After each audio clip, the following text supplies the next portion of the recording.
Halo Sobat Pemilih, bertemu kembali dalam Pendidikan Pemilih seri ke-7 Bincang KPU dengan Akademisi. Ada yang mengatakan wanita tidak bisa memimpin. Jikalau harus memimpin, tidaklah sebaik kaum laki-laki. Buat para perempuan, apakah kita setuju dengan pernyataan ini? Mari kita lihat gaya kepemimpinan. Perempuan cenderung memiliki gaya kepemimpinan yang lebih kooperatif, partisipatif, dan demokratis. Wanita sering memotivasi karyawan mereka dengan membantu mereka menemukan harga diri dan kepuasan dalam bekerja. Sementara laki-laki cenderung lebih banyak memberi perintah dan mengontrol. Mereka lebih berorientasi pada tugas dan pengarahan. Ada insentif bagi yang berhasil dan ada hukuman bagi yang gagal. Pertanyaannya, kembali lagi apakah budaya memberikan ruang lebih pada perempuan untuk memimpin dan mengambil keputusan? Simak Bincang KPU Kota Kupang bersama akademisi berikut ini.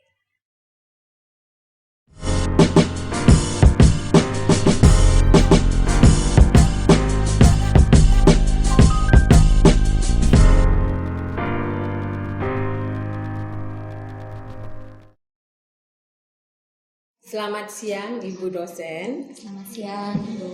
Ya, saya ingin menanyakan beberapa hal, boleh ya?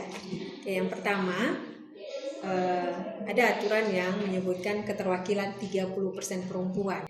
Apakah menurut Ibu sudah mencukupi ataukah masih kurang dari harapan ataukah memang sudah melebihi? Oh ya, kalau menurut saya 30% itu ya masih kurang. Dan sebenarnya kenapa harus dibatasi hanya 30% saja? Kenapa tidak diberikan kesempatan seluas-luasnya?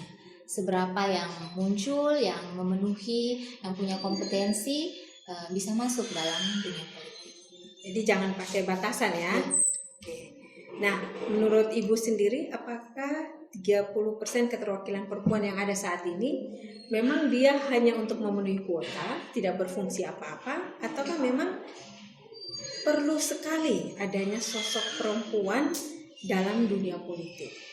Baik, kalau menurut saya perempuan itu perlu sekali ada di dunia politik, bukan untuk mengisi sisa kekurangan 30%.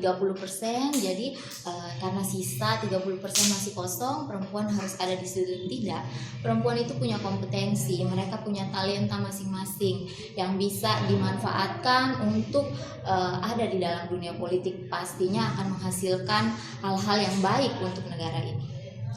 Oke, nah dengan jumlah yang berkurang dari jumlah perempuan dalam dunia politik, tentunya banyak faktor yang menyebabkan kenapa perempuan tidak mau maju. Nah, menurut Ibu Ista sendiri apa sih penyebabnya? Ya, kalau menurut saya dunia politik ataupun pemerintahan itu identik dengan kepemimpinan, pengambilan keputusan. Nah, dari budaya Indonesia sendiri, kita identik dengan yang mengambil keputusan, yang memimpin itu laki-laki. Jadi sudah terlanjur terbentuk budaya, pandangan-pandangan dari luar bahwa yang memimpin itu laki-laki. Nah, ini perlu diubah bahwa perempuan pun bisa terlibat dalam hal-hal pengambilan keputusan, hal-hal yang penting bagi negara. Mereka bisa menggunakan kompetensi yang mereka punya untuk hal itu. Oke, nah dari jumlah pemilih perempuan secara nasional maupun kita di Kota Kupang itu jumlah pemilu kemarin ya, itu jumlah perempuan ini lebih banyak, jumlah pemilih perempuan lebih banyak dari pemilih laki-laki. Nah, herannya begitu banyak jumlah perempuan, tapi sosok pemimpin perempuan itu sedikit. Baik di pileg, bahkan di kota ini juga belum ada ya wali kota perempuan di Kota Kupang, belum di posisi yang lain. Nah, kira-kira menurut Ibu sendiri apakah sosok perempuan, kita sebagai perempuan ini kurang berkualitas dibanding sosok laki-laki, ataukah profil perempuan yang ditampilkan itu kurang terpercaya, kurang menarik, atau mungkin ada faktor lain? Kalau menurut saya bukan perempuan kurang berkualitas dibandingkan dengan laki-laki, karena sejak naturnya perempuan saja diciptakan dia adalah penolong. Kalau dia penolong berarti seharusnya dia punya kemampuan yang lebih untuk menolong siapa yang harus ditolong. Nah, kalau faktor yang kedua tadi terkait dengan profil mungkin yang kurang ditujukan lebih untuk menarik, itu bisa menjadi salah satu faktor, atau mungkin karena kurangnya ruang yang diberikan untuk si perempuan ini untuk menunjukkan kompetensinya gitu. Oke. Nah, jika ibu diberikan kesempatan untuk masuk ke dalam dunia politik, memenuhi kuota 30%, karena belum ada perubahan ya. Semoga setelah ini ada perubahan, kenaikan, atau tidak perlu kenaikan tapi dihapuskan ya. 30% semua setara. Apakah Anda bersedia? Kalau diberikan kesempatan, saya sebagai warga negara yang baik, saya bersedia. Harapannya dengan mewakili perempuan, saya bisa gunakan kemampuan yang saya punya untuk terlibat dalam hal-hal yang penting dan baik untuk negara ini, untuk memimpin, untuk mengambil keputusan, untuk bukan saja untuk perempuan tetapi untuk semua aspek. Pertanyaan terakhir Ibu, selama pemilu yang ada dan nanti juga akan jelang pemilu nih, apakah Ibu selalu menggunakan hak pilih Ibu? Saya selalu gunakan hak pilih saya. Kenapa Ibu selalu menggunakan?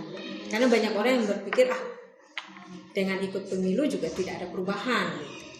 Yang pertama, saya rasa bahwa pemilu itu haknya saya. Saya warga negara Indonesia, saya punya hak untuk memilih. Yang kedua, dengan saya mengikuti pemilu, saya punya tanggung jawab. Saya artinya ikut terlibat untuk memilih pemimpin yang terbaik untuk negara ini. Ya, itu. Jadi selain hak, saya juga punya tanggung jawab, kewajiban ketika saya mengikuti pemilu. Terima kasih Ibu Ista. Demikian bincang kita dengan dosen keperawatan Universitas Citra Bangsa.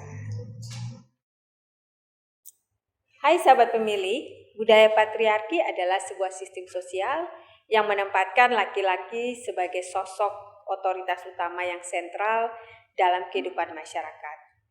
Budaya ini secara tidak langsung menempatkan perempuan sebagai pelengkap.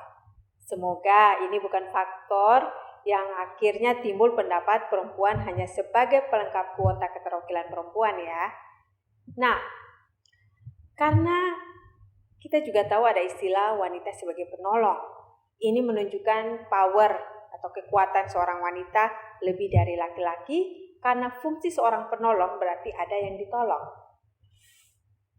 Di Provinsi Nusa Tenggara Timur, selain budaya patriarki, kita juga ada budaya matrilineal. Tentunya ada 2 daerah yang menganut budaya ini, yaitu daerah Bajawa dan Malaka. Bajawa letaknya di Kabupaten Ngada, Pulau Flores, sedangkan Kabupaten Malaka terletak di Pulau Timur. Nah, bicara tentang budaya patriarki yang cenderung dominan inilah yang kadang membuat kaum perempuan hanya dilihat dari segi reproduksi saja. Padahal sebagai ibu rumah tangga dengan peran sebagai ibu dan istri, sesungguhnya menunjukkan bahwa perempuan memiliki peran yang cukup besar dalam rumah tangga, mengurus rumah tangga. Apalagi jika perempuan juga wanita pekerja dan dapat membagi waktu dengan baik.